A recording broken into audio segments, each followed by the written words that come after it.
Good afternoon, everybody, and welcome to this January edition of the Divorce Support Club with me, Claire Macklin, and Lauren Preedy from Walker Family Law.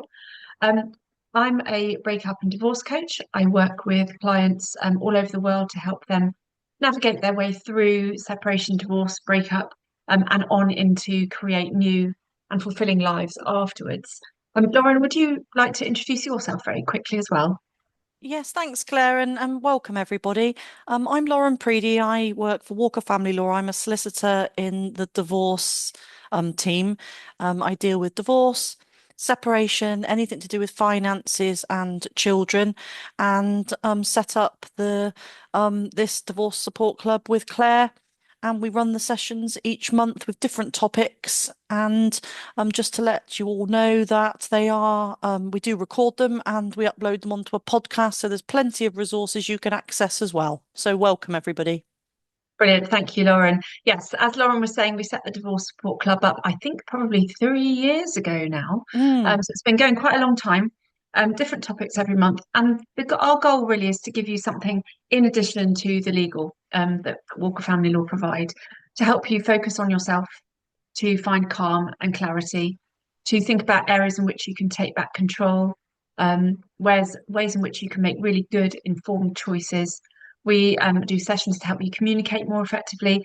And today's session really is about creating the future that you want post divorce. Um, because there's one certainty really about divorce, which is that life the other side is going to be very different. And for many of the clients that both Lauren and I work with, those differences can be really frightening or unnerving. And clients often say to me things like, I feel really lost, or I don't know what's next. I feel I'm standing on the edge of a cliff and I don't know what's below me, but I know I have to jump off it. So it can be really discombobulating. It can be frightening and it can be very unnerving. And it can be unnerving in lots of different ways. So there's lots of different ways in which life might change. So perhaps your role in your marriage was always really clearly defined. You know, you always did perhaps particular jobs, your partner did other jobs, and suddenly you need to learn how to do all kinds of new things that you didn't really do before, and that can feel really daunting. And then there's identity. You know, perhaps you don't feel you know who you are anymore. When we get married, it's really, and especially if you're married for a long time, it's so easy to lose touch with aspects of yourself, you know, to forget what was originally something that you liked, or whether it was something that your partner liked. You know, from whether you enjoy watching thrillers or rom-coms to whether you want to live in the town or the country. Our identities get kind of bound up in our relationships. And if it, especially if it's been a long marriage, it could be it can be really challenging to look at who you are now and decide who you want to be. Although I do have to say, I really fundamentally believe you can choose who you want to become, so that it's not all doom and gloom. Or maybe there have been other changes as well. So when we were talking about this session, Lauren in particular was you were saying about changes around time, weren't you? And what you know what your every day yeah. or every week might look like can shift. You know, perhaps you've not spent time alone for many years, and now you're facing weekends by yourself, or you've got more uninterrupted time with your children than you're used to, or you have to go back to work or increase your work hours, or you've got a hobby that takes up a lot of time, and you might have to rejig your schedule completely to be able to fit it in now because your schedule is totally different. Um, and we'll look at all that and more in this session. I don't know if there's anything you want to add to that quick intro, Lauren. I think just for those people that have joined our sessions before, that you and I have both openly kind of shared our history. So for those that don't know, I got divorced in 2016. And have since remarried very recently, and I've got two stepchildren, 11 and 8. And so some of what I draw on, aside from the legal perspective, is my own experiences, which I'm happy to share, and I know that you're the same, Claire. Yes, absolutely. More than happy to share anything. And we'll probably tell a few little stories in this session, I imagine. You know, again, for people who haven't met either of us before, I've been divorced twice. The first time was a massive shock. My children were very little, I had to rebuild my life completely. And the second time was much more recently, only about 3 years ago. and I made that decision. So I've been on this from both angles, but have rebuilt my life completely twice, and my life is now, I would say, almost totally unrecognizable from what it was when my first divorce happened, sort of 16, 17, can't remember how many years now, 16, 17 years ago. Um, so both Lauren and I have been through this on a personal level, and we talk with clients every day who are facing some of these issues. So the first thing we were going to talk about was creating that new role for yourself, doing new things, learning new things, perhaps reframing how you're feeling now from the future being scary to the future feeling empowering. And I know, Lauren, you had a good story about spiders, which perhaps illustrates this perfectly. Yes, yeah, because it seemed well, I raised it sort of in jest, didn't I? But then we Mm. realised that it was a really kind of good analogy for lots of things. And when I first got divorced, as in I never used to like spiders, and on one particular occasion there was clearly a totally terrifying man-eating spider that I was bothering me.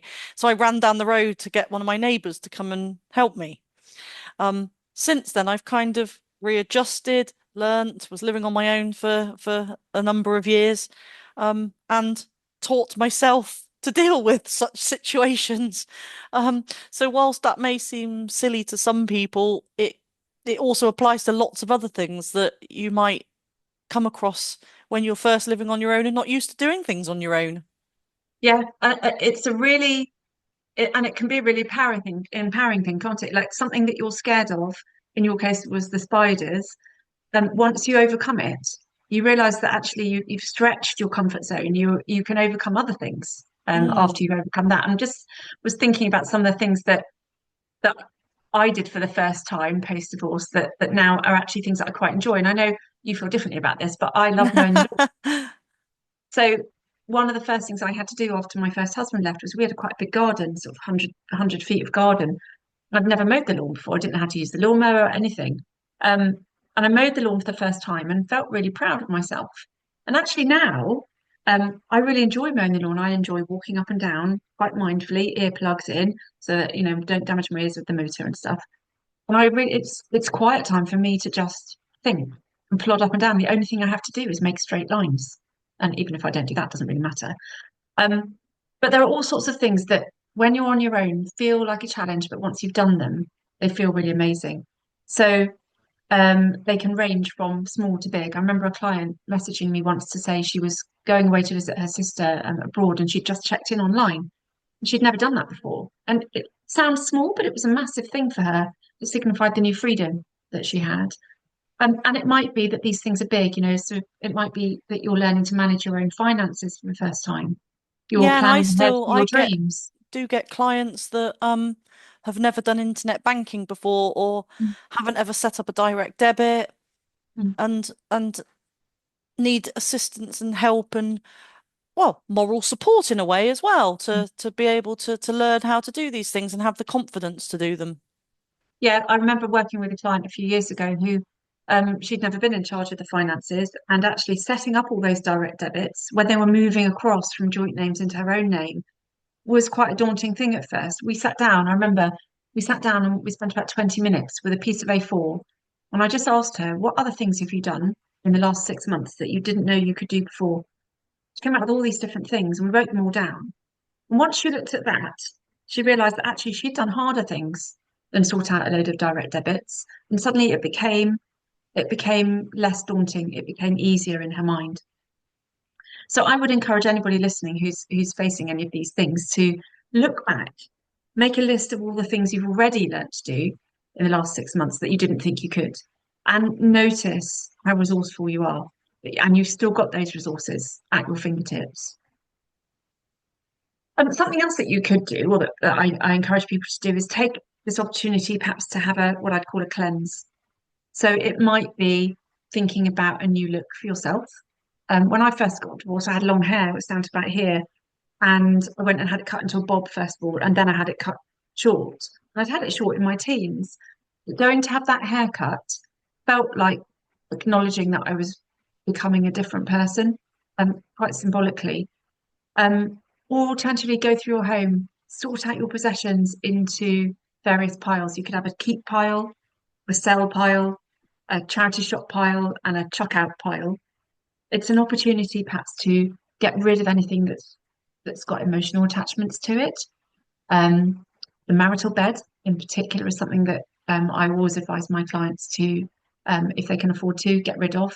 If they can't, if they can only afford to get rid of either the mattress or the bed, get rid of the mattress, because there's DNA in those things, and it's a really good thing to have all new. Get new bedding, get new curtains. Those were some of the first things that The I other did. the other thing that came to my mind as well, Mm, when because I know kind of time has when we were preparing for this, the issue of time did mm, come up.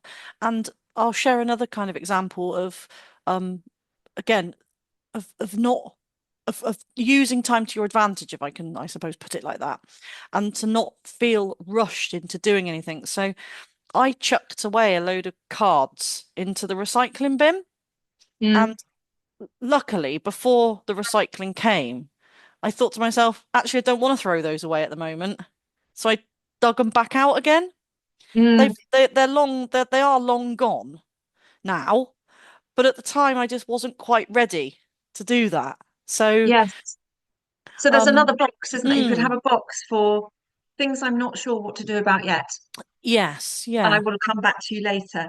And it's interesting you raised that actually because I've got a drawer full in my bedroom, a drawer full of notebooks where I'm a big journaler, so I write in notebooks all the time, and I've got lots going back to during my second marriage, and I keep thinking, not quite sure what to do with those. And I'm thinking actually one day I might have a kind of symbolic burning of them, to get rid of all those. It was while I was thinking about what to do, the sort of uncertainty, the worry.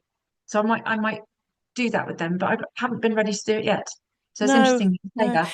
And I've still got my wedding album from my Mm, first marriage, which is stuffed under a cupboard somewhere. mm, And I'm due to move house soon, which is then kind of, well, does it move as well? Or Or is it time to go? exactly, I exactly. still have mine too, but there's a different reason for me to keep mine. My children like to look at it occasionally, and so I don't want to throw it away from them. But wedding dresses is an interesting one as well. So I had my first wedding dress for quite a long time. And then eventually I thought I would like to do something with this. I don't want to, it was under my bed actually. I don't want to keep that under my bed. And I actually sent it off. It was made into, as a charity, it was made into little dresses for babies who died prematurely. Um, so I felt as though I was helping someone else to feel Yeah. better, or helping them through a really traumatic time in some way, by donating something that to me uh, no longer served purpose at all. Mm. Um, so there's all sorts of things. And another thing I did, was there was a carriage clock. I had a carriage clock on my mantelpiece. It was there for a long time, and it was a present from my first wedding. And without realizing, every time I looked at it, I thought of the people who'd given it to us, and I thought of our wedding. And actually, a couple of years ago, I thought, I don't think I need that anymore. Don't want to be reminded. So I got rid of that and replaced it with something else. So having that kind of cleanse can be a really Yeah. cathartic thing to do and can really help you think about who you want to be moving forward. We mentioned comfort zones as well just now, and that's something else I think that's a really good thing to do. Make yes your go-to answer when people invite you to things, rather than no. It's really tempting to keep your life small and to close your life down. But actually, at this point in time, it's quite a good idea, I think, to start saying yes to things, especially if it's something you haven't done before or something you haven't tried before. If you don't like it, you don't have to go again. But it's really good to stretch that comfort zone because when you stretch your comfort zone, it never quite goes back to where it was before. I don't know if there's anything that you said yes to, perhaps, Lauren, after your divorce that has now become an ordinary, perhaps, part of your life. Yeah, I mean I suppose it's the whole thing of trying new things. And if Mm, somebody invites you to go paintballing and you and yep. that's a strange concept to you, you might think, actually, I'll give that a try. Um and yeah, the comfort zone is, yeah. it might even be something as small as going to a different town that you've Mm. never driven to, or Yes, actually, um, that makes me think. I was talking to a client recently about she's unsure where she wants to live.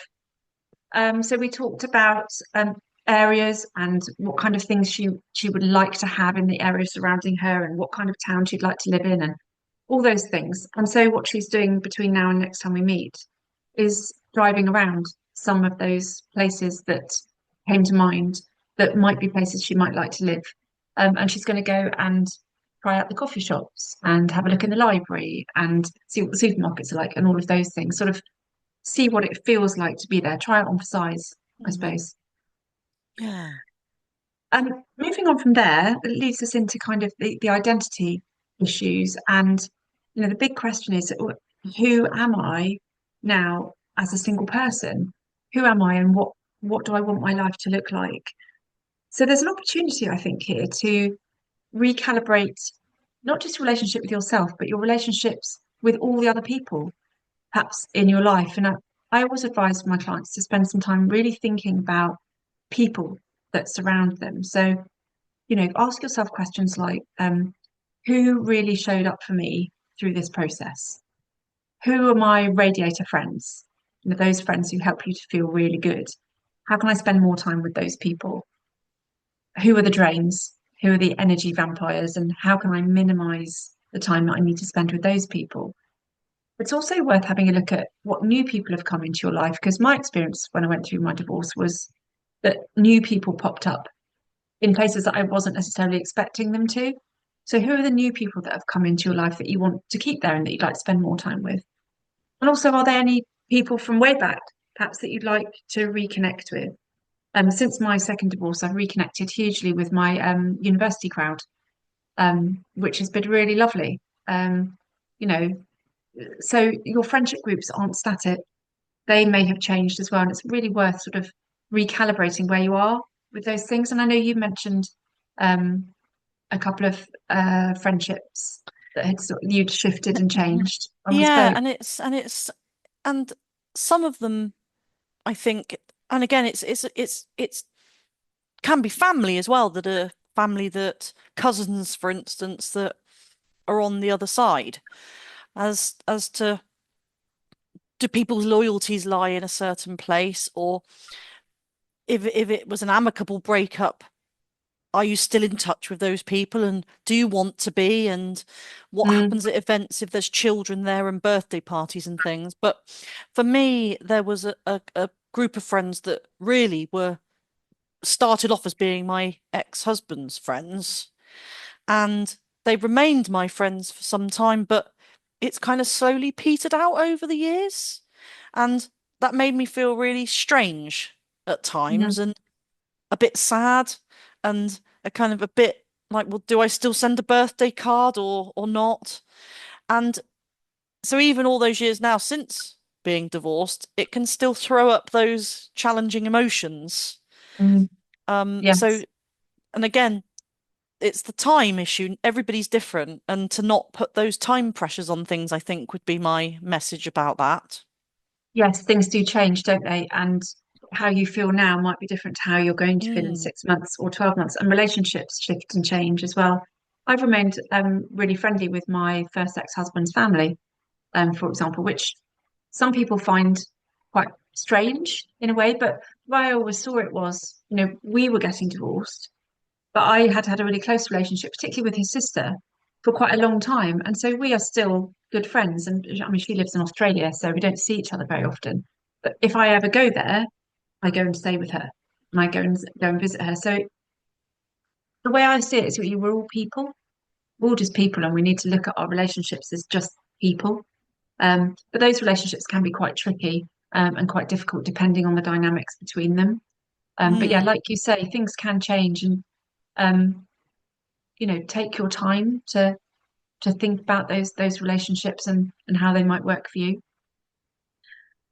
Then focusing more in on yourself. A really good question to ask yourself right now is, what do I like to do? What brings me joy? What brings me pleasure? What makes me smile? And how can I find more of those things? How can I do more of those things? um, in my life. So post divorce, I learned how to dance. Brilliant, such good fun, and I've joined a cycling club and started doing quite long cycling trips. I still What am a kind member of of a cycling dancing, club. Claire? I Le Rock Oh, and some rock and roll as well. Such good fun. And what's brilliant about those communities is that, well, A, they're full of people who are single and full of people who are perhaps divorced, as well as couples, and you don't have to go with a partner. So you can go to the rock lessons I used to go to completely on your own, and you move around and you dance with lots of different people. So it's a really good way to meet people. And there's a whole social scene that comes with it as well. There are things organised at weekends and so on. And if you Google it, all over the country, there's different groups of people getting together to dance. So it was really great. Another really good question that I talk about with clients quite a lot is, what qualities do I have? What 5 words would people use to describe me and my qualities? What things am I good at? What does my best friend really like about me? Now, some people find that really tricky to answer. So, and I actually did this myself. I messaged 5 of my really good friends and I actually asked them, just said, I'm not feeling great at the moment. I'd really like a boost. What words would you use to describe me, and why have you chosen to be a friend of mine? And I got some really, really lovely messages back. And what was really interesting was that some of the same words were repeated in different people's messages. And from that, I created like a mantra, and I wrote this mantra out, and I typed it out, and I stuck it on my mirror above my bed, and it stayed there for about 4 years. And I can still remember it. It said, "I'm kind, caring, honest, loyal, friendly and sociable, and I'm a good person. Love my children, and I like laughing and being with my friends." And every evening before I went to sleep and every morning when I woke up, I could look at that and remind myself who I was, and remind myself what my qualities were. One of the other things that I talk about a lot with clients as well is values and what's really important to you. What do you want to be the cornerstones of your life going forwards? What motivates you? Also have a think about who you admire and why you admire them. What is it that they do or how they behave that you really like? Um, and on the opposite side of that, also have a look at who you don't admire, who really annoys you, who really gets your goats, and what is it about them that you don't like? Because that will tell you something about what is important to you.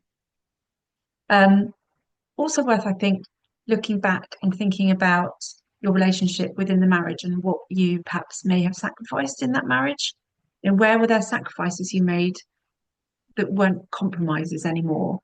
And can you change that now so that you no longer need to make those sacrifices, perhaps? And it's interesting how often when I talk with clients about values, they realize that their values and their ex-partner's values have become really misaligned. Perhaps once they were the same or they were related, they've become misaligned and they've shifted perhaps, and they're now very different over time.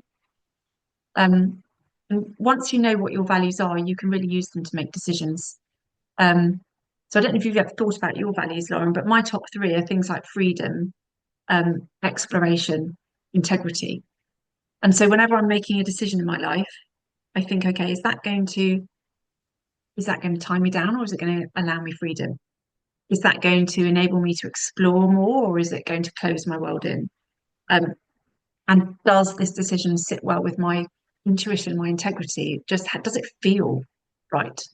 Those kind of questions can be really, really useful to sort of discover who you are and who you want to be. yeah, for me, I love the word joy, and I love the thought of applying that to things that you might not straight away think to. So you might have a favorite mug that you want to drink your coffee with, or you might find joy in going for a walk, but you don't want to go to the cinema, or you might. So um, I can't remember the name of the Oh, it's a famous. Well, there's two, isn't there? There's two famous books. One about how you tidy your life by Oh, is that Marie Kondo? yeah, yeah. Yeah. And and keeping things that fill you with joy and Mm. getting rid of the stuff that doesn't. So yeah, really like that concept of thinking that. Yeah, so your question might be, is this going to bring joy to my life? Mm, And if the answer is no, then it's not gonna feel right. It's not gonna sit well with you.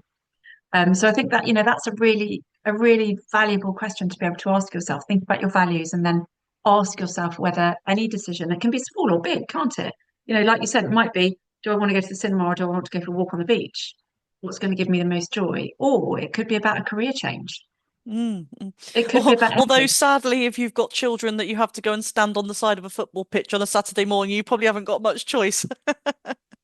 Or maybe the question then becomes, how do I find the joy in this activity that I'm Yeah. really looking forward to?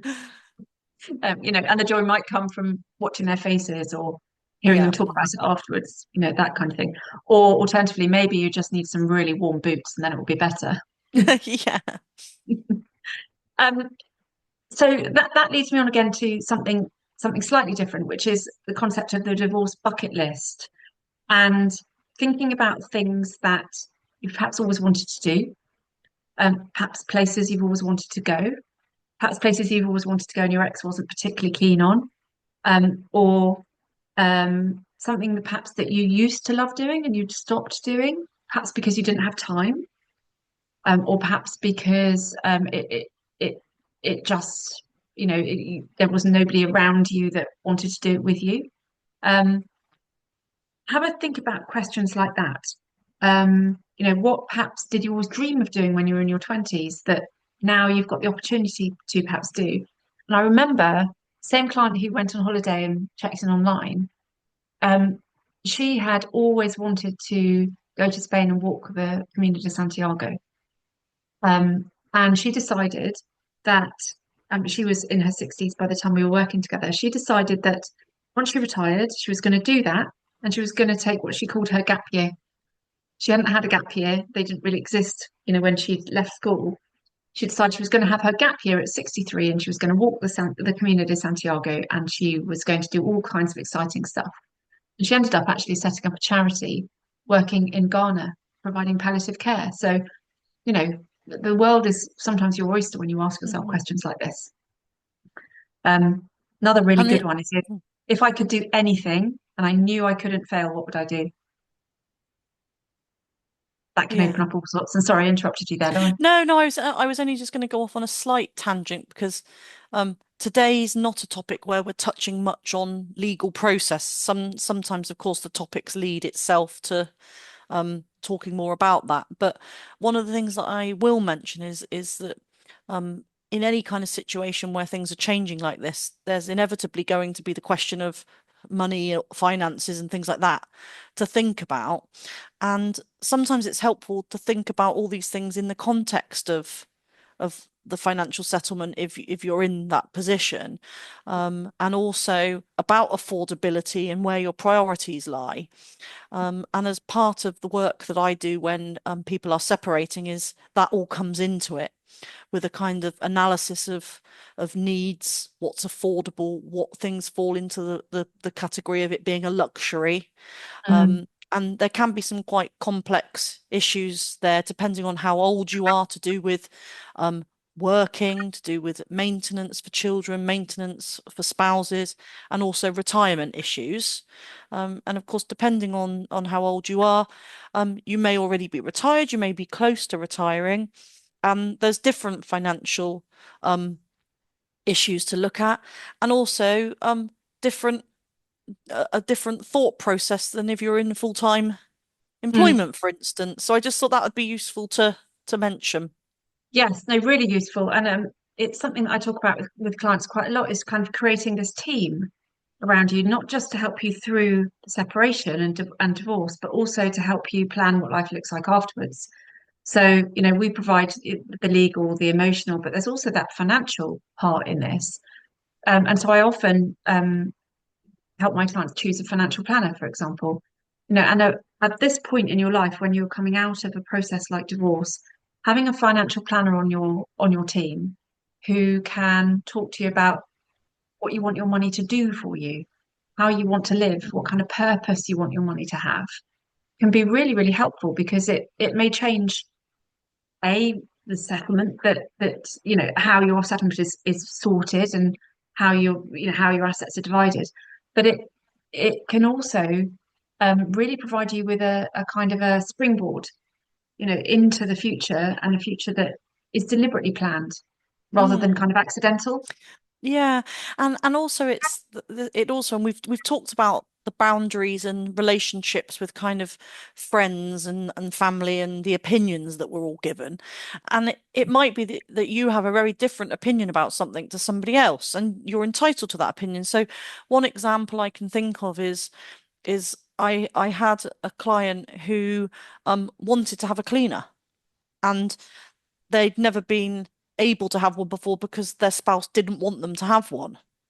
And Mm. actually, to them, the money was well spent because it gave them time to do the things they really wanted to do.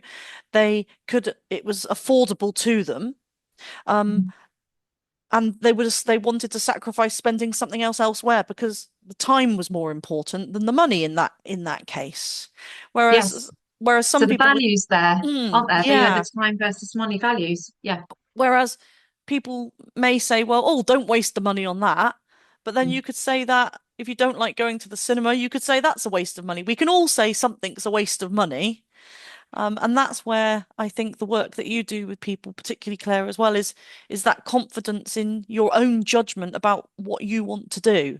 And Yes. when you've had somebody, particularly a kind of another link to what may come up from the legal side of things with kind of coercive behavior, or if you have been in a relationship that does have any kind of domestic abuse, it might be that your confidence has been affected because of that. And I can help with that, and I can help with the issues that surround the legalities of um, living in a property, for instance, or if you're still in difficult circumstances, we can help with that as well. But taking aside any particularly traumatic circumstances, you may just not be used to having that confidence in yourself. Yeah, and that's where some of the things we've talked about already, so for example, I'm looking back and using what I call your wow brain, looking back and think, so the wow brain, our brain analogy is a great one for this. If you imagine you're halfway up a mountain, you can make a choice. You can look up the mountain with your owl brain and go, ow, look how far I've still got to go. It's going to be really difficult. Or you can look down the mountain and say, wow, look how far I've already come. And what did I do to take each step forward? And then you can turn and think, how am I going to use that experience to take the next steps forward? So looking back at what you've already achieved is such a useful exercise to do in terms of trusting yourself as well. What decisions have I already made in the last 6 months? And how did they turn out? What can I learn from them? And how can I learn to trust myself and my decisions more? It's a really good way to start to build up your confidence in And your own ability. if you get something wrong, we're Mm, our own worst critics, aren't we? And you might do something and think, oh, crikey, that wasn't the best decision I've ever made. And that's mm. where the lesson comes, and to not beat yourself up about it. Yeah, and to think rather than beating yourself over the back with a stick, think, what can I learn from that? What could I do differently next time? Because I always think a mistake is just a decision that didn't turn out quite how we expected. It's not a failure. It's a decision that turns out not how we thought it was going to, and what can we take from that? Mm. Yeah. Um, so we both have some really quite empowering stories, I think, about previous clients that have gone on to do amazing things, having thought about some of these questions. So, I mentioned my client earlier who set up the charity. I've had clients as well who've gone on to set up completely different businesses, for example, or they've taken on massive promotions at work that they might have turned down before. And I know, Lauren, you had a particular client you were thinking of, weren't you, who'd done some incredible journeys, I think. Yes, yeah. Um, it was a client who was 10 years past retirement age, and the divorce came as an absolute shock. And since then, they've been to Alaska, they've been to Jordan, they've walked the Great Wall of China. Wow. Um, th- been on a cruise, been to some really kind of remote places, to rainforests, and done all the things that they always wanted to do that they couldn't during the marriage for various reasons. Um, and but the trips have been on like organized tours Mm, because they didn't want to well I say I don't think age really came into it, just of going to certain places which do have an element of danger because of the terrain or because of politics or things like that, not necessarily safe to go on your yeah. own, but for them that was the right thing to do, and they've had the most amazing time. Mm. um So yeah, going on holiday by yourself and organising it by yourself could be really scary. So going with a group, there are some really great companies out there that do that kind of holiday, aren't there? That mm, you go with a group, there might be some couples there, there might be some friends there, there might be single people there. I did a tour of Vietnam like that a few years ago. It's fantastic. It's a really good way to stretch your comfort zone again, without having to do it all by yourself.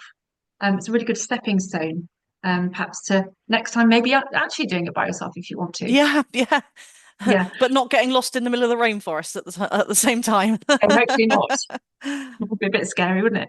But you'd have all sorts of strategies to be able to cope with that, I'm sure, if you Exactly. watched Yes, all our you would. videos. You would. Um, I was going to say, And when I think back as well to when my first marriage ended and who I was and who I am now, I'm very, very different. Changed so much. It's taught me so many things. And I just wondered, is it the same for you? Do you feel like you're a totally different person now? yes, and some of that I think is to do with my own reflection Mm, on things that, like, why did the marriage break down? Could I have done anything different? Could I not have? So I've become a much more reflective person, I think. But I mm, think the main thing that I've changed at is that I was always a really, really busy person, just all the time. And then I realized that I didn't want to be. I wanted to have time that was a bit more chilled out.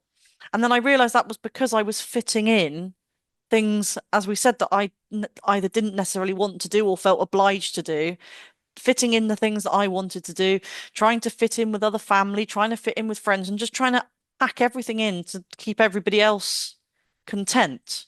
And whilst we do all have obligations and responsibilities, I now make sure that I farm out time where I'm not busy all the time. So that was my change.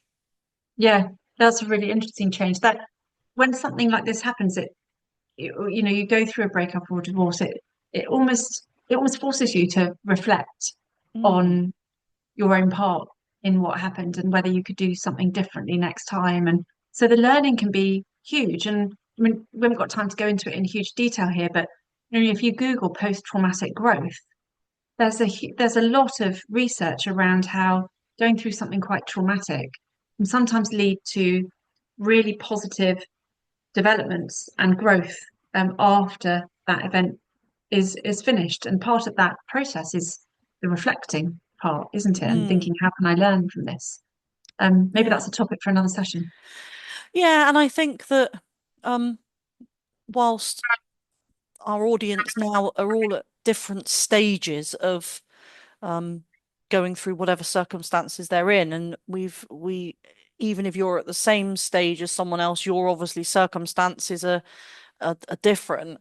Is that I can now think of certain things with humor, whereas, and I know you and we've known each other for some time, so um we might talk about things with a bit more humor than other people feel able to at the moment. And I remember at one point thinking, "Oh, I'm never going to smile again." And Yeah. again, it's linked back to the time, and Mm, everybody works with their own emotions on different timescales, I think. And yeah. um, I think being able to find humor in your life, which again, I said, no, actually, maybe humor's the wrong word. Again, it's back to joy. What causes you joy in a difficult time? So even if something horrendous is going on, can you find joy in something else? So I kind of I feel like I've become a bit soppier Is that, I don't know whether that's, I don't know what word I'm looking for actually. As in, I've become a bit more holistic maybe about Mm. being nice to yourself and Softer? softer. Yes, maybe that, maybe yes. And I think that my growth in that aspect has been good. Mm. Yeah, it's a really interesting reflection to have, and it's something that perhaps people can journal about and sort of look back over. This when people work with me, I encourage them to buy, or in fact, I ask them to buy a really nice journal at the start of the journey, and then we write things in it over the period of time that we're working together. And it's a really good thing to look back at that journey and really reflect on it and think, oh, how have I shifted? How have I changed? How have I perhaps, softened some of the Mm. hard corners of myself, or whatever it might be. And of Um, course, Claire, to acquire a copy of your wonderful book. of course. Um, let's move on to thinking about time because there are those occasions where your time might look completely different, and some of those shifts, perhaps if you're spending weekends by yourself or you've got more uninterrupted time with the children or whatever it is, those shifts may take some time to get used to. um, and may take some reframing in terms of how you're thinking about them. I remember when the children, my I got divorced the first time when my children were 1 and 3, so they were tiny, and sort of waving my 1-year-old, my 3-year-old off with their dad for a weekend was quite difficult and challenging to start with. Some of the things around thinking about what I liked to do and starting to do some of those things really helped because I started to make those times special for me. And I realized, that I could use those weekends, A, to rest because I was parenting solo the rest of the time, or I could go and see friends who were further away. I could do things that I couldn't do with my children in tow, like my cycling and my dancing and so on. And that became a really important shift in how I was viewing those weekends. They turned from something I dreaded to something that actually used to really look forward to. And sometimes I'd feel sort of really sort of almost delirious on a Friday because I had a weekend plan that I was, really excited about. Um, and I remember working with a client once who um, had a lot more time now with their children on the weekends, by themselves that they hadn't been used to having. And they were quite nervous about to do in those weekends. So actually, these children were old enough to sit down with him, and they got a big piece of A3 paper and they Googled stuff and they looked online and they jotted down all their thoughts about places they'd like to go, people they'd like to see, activities they'd really like to try. And they made this big list and they started ticking them off. So it gave them, for the first few months of the transitional period, it gave them focus for things to do You on can those actually weekends. my sister's given me one as a present, which I've not actually used yet, but you can get them on Amazon and they come Mm. in like a tube. Except when you open it out, it's like a big, almost like a giant scratch card. And you can scratch it and there's one that's to do with like activities for children, there's activities for adults, and you can scratch one off and see what it says. Like Wow. Now, almost like a okay, so a client potluck. told me about something like this the other day. I can't remember what she called it, but it was something similar to that, where you scratched off the thing that you have to, and you had to commit to doing whatever it Yeah. was you scratched Yeah. off. So that could be a really interesting way to do some new and different things in terms of setting yourself a challenge. And she was saying there were ones for couples and ones for single people Mm, and yeah. ones for children and all sorts. So And my yeah. sister gave me a mindfulness one as well, Mm, which are different activities to be mindful or like meditative. that's a really good idea, isn't it? So that would Which be I useful ought perhaps to at add to earlier my stages. yeah, I ought to add that to my list of New Year's resolutions, really, shouldn't I, to do that? So Scratch something off both of those once a week, Lauren. yeah, yeah. Yeah. Um, I think the thing with time is whatever your struggle with the time is, try and turn it around so you're thinking, what does this give me a chance to have more of, rather than what am I losing? Or what can I do in this time rather than what I'm missing out on or what I can't do? Because some of these things are a chance perhaps to think about how you'd like to change, how you'd like to change your life. So if you've got to go back to work, maybe it's not just about increasing your hours in your current job. Maybe it's about thinking, was there something different? I'd like to do, or is there a different kind of role I'd like to take on? I think. Um, is there anything else you wanted to add about time, Lauren, and that those shifts in time? No, I think we've yeah covered it. Well, for me, the time comes into all of it, as in, and from a legal perspective, most of the time, you're not in a situation where you have to rush to do anything. Certain circumstances you may be, they're few and far between, and then there may be, for instance, if you're a business owner or are involved in a company, there might be things that need to be actioned to protect assets or um to make sure that a business runs as it ought to. But most of the time, when I've had initial consultations with people, we can sit and work out a plan. And Mm, sometimes that plan might be getting some information now, but actually you don't want to do anything for 6 months. It might be actually you want to action something straight away, but actually it's somebody's birthday in 2 days' time, so let's leave it until the day after that. It's I always think that taking that time to thoughtfully consider what you want to yeah. do, and as they say, Yes. Stop and breathe. sometimes Mm, sleeping on it is the best thing to do. And sometimes things do need to happen quickly, yeah. but most of the time they don't. And it's to take that pressure off yourself. Yeah. Sometimes we think things need to happen very quickly because we're in kind of fight, flight, freeze. There's a Mm, threat response happening in our bodies.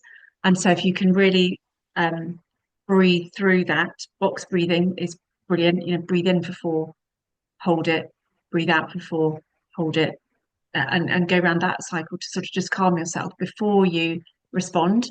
That can be really helpful. And I think that we did sessions a long time ago now around how to stay calm, which if anybody's in that sort of situation or worried about those things, that would be a good one to go back and watch. mm. I've just noticed as well, Claire, that we've had a question Mm, pop up um about doing a session in relation to divorce after domestic abuse, mm. because there's not much legal advice on things. Yeah, And the comment reads that um there's not that doesn't it seems that there's not much to be done unless there's a particularly severe case. Yep, that's a really good idea. So thank you very much for whoever posted that on there. That is certainly something that we will look to include in a session. absolutely. We're currently putting together our. I think we've got our sessions planned to July, and we're looking at what Mm, sessions to do after that. But I'd also say, if you look back through the previous episodes of the DSC, we've had, I think, two at least with Karen Kipping, who is a domestic abuse specialist. I can't remember off the top of my head exactly what the topics and what the conversations covered. Those might be worth going to have a look back at as well, if that's something that applies to the person asking that particular question. But that sounds like a really good idea for a topic. Absolutely. and also, obviously, privately after this session, please feel free to email me direct, or if I'm not your solicitor, and somebody else in the firm is, then obviously you can email them. But if you'd prefer to email me, to speak to about this, then I'm more than happy to, um, engage with that. Brilliant. Thank you very much. And I think all that remains is to just say thank you very much, everybody, for coming along. We will see you hopefully next month. Emails will come out about topic and so on a little bit nearer the time. But Lauren, thank you very much as well, particularly for sharing some of your personal experiences. I'm sure that people find that really, really useful. So thank you very much, and we'll see you all next time. Yes, thank you, everybody.